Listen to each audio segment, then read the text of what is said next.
All right, welcome back. Today, we're going to do something a little different. We're putting on our detective hats to crack a case that's been cold for, about 2,000 years. This isn't just about reading an old book. No, we are diving headfirst into a real intellectual mystery, following the clues, the dead ends, and these just brilliant moments of deduction, all pulled straight from the pages of the Talmud. So everything kicks off with this really big question, one that sounds simple on the surface, but is actually incredibly tricky. What makes a sacred ritual count? How can you be totally 100% sure that it's valid? You see, for the ancient sages, the answer couldn't just be, well, the book says so. That's not good enough. The answer had to be built on a foundation of pure, airtight logic. They weren't just following the rules. They were stress-testing the very idea of reason itself. So let's open up the case file. Here's our central mystery. We know that if a non-priest performs a sacred rite in the ancient temple, it's invalid. Simple fact. But can we prove it? And can we prove it using nothing but logical deduction? That's the challenge. Our investigation gets started with the very first lead, brought in by the school of Rabbi Yishmael. They point to a comparison that, honestly, looks like a slam dunk. The case of a priest who has some kind of physical blemish. Now, the main tool our ancient detectives are using is a form of logic called a kal v'chomer, which is just a fancy way of saying an a fortiori inference. The idea is actually super simple. If something is true in a less serious situation, then it's got to be even more true in a more serious one. Makes sense, right? And here is exactly how they use it. On one side, you've got the blemished priest. Let's call him the weaker case. Now, he's still a priest, so he's allowed to eat sacred offerings, but we know for a fact that if he performs the service, it's invalid. Okay. On the other side, you've got the non-priest, our stronger case. He has a lower status, and he is absolutely forbidden from eating those same offerings. So the logic feels obvious. If the service is invalid for the guy with more privileges, it has to be invalid for the guy with fewer. Looks pretty convincing, doesn't it? Case closed? Well, not so fast. This is the Talmud we're talking about, and the whole point is to be rigorous, to poke holes in every argument to see if it can stand up to the pressure. So the question comes right back. Is that comparison really as perfect as it seems? And boom, the first objection hits, and it's a big one. The argument has a hidden flaw. You see, the case of the blemished priest has this unique feature. A blemished animal is also invalid as an offering.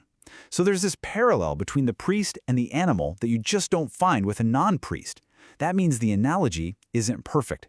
Our first solid lead is now tainted. So, the investigators regroup. Okay, new plan. What about an impure priest? Let's try to run the same argument with him. But that lead goes cold almost immediately for a similar reason. An impure priest has his own unique flaw. He can make other things impure just by contact. Again, it's an imperfect comparison. Our case is hitting one brick wall after another. So, when all your individual clues turn out to be dead ends, what does a good detective do? You don't just throw up your hands and quit. You step back and you start looking for a pattern. You try to connect the dots between all these flawed pieces of evidence. This leads them to another incredible logical tool, the tzad hasheveh, or finding the common element.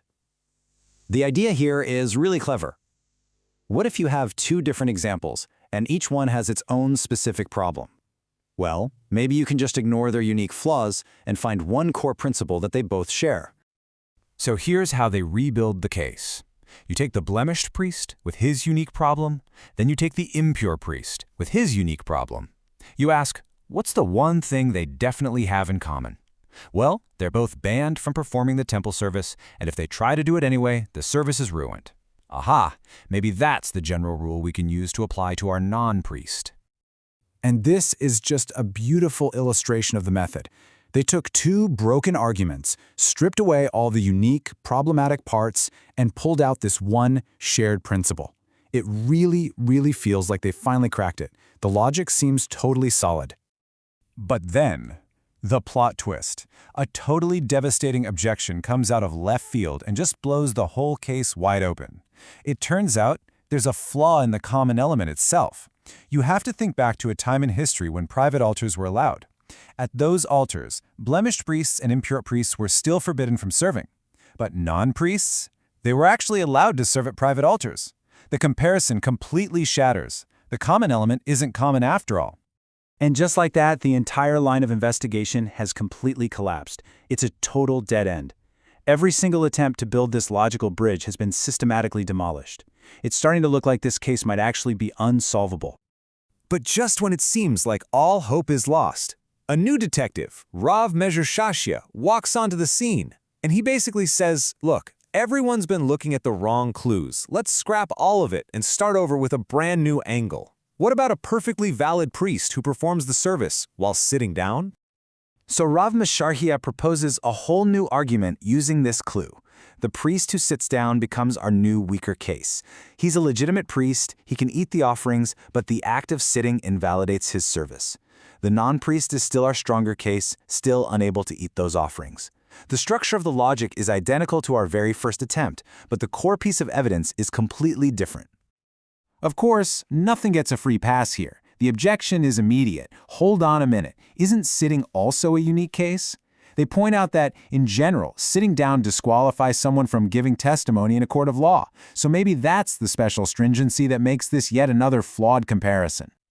But this time, our detective has a rebuttal ready to go. He says, not so fast. That's not a universal rule. A respected Torah scholar is specifically allowed to give testimony while seated, and with that, he masterfully proves that sitting isn't some inherent legal disqualifier. The objection is defeated. The new argument is still in the game. So this is it, the moment of truth. The new argument seems pretty strong. It survived that first round of intense scrutiny. But now comes the ultimate test. Can it survive the case killer, the one objection that brought down the entire previous investigation? Does it hold up against the private altar problem? And here is the absolute masterstroke. A biblical verse is brought in as the final, decisive clue. To stand before the Lord to minister to him. From this, the sages deduce that the requirement to stand only applies before the Lord, meaning in the main temple. At a private altar, a priest could have served while sitting. And that makes the sitting priest the perfect analogy for the non-priest who could also serve at a private altar. The fatal flaw is gone. The logic is finally sound. The case is solved. So we got our answer. But, with the Talmud, the final answer is often way less important than the journey you took to get there. I mean, why go through all those failed arguments? Why not just skip to the end? There's this phrase that just keeps popping up during the debate, and it really captures the whole spirit of the thing. The aspect of this case is not like the aspect of that case. It shows this deep, profound respect for nuance, for all the tiny little details that can change everything. It's a refusal to accept an easy answer until every single possibility has been checked and double-checked. And that really leaves us with a final, thought-provoking question. What if the goal of an argument isn't really to win, or even just to find the right answer? What if the real purpose is to map out the entire landscape of an issue, to understand every single angle, every flaw, every objection, and every nuance, until the truth isn't just something you know, but something you truly and deeply understand? That is the real secret behind the Talmud's detective story.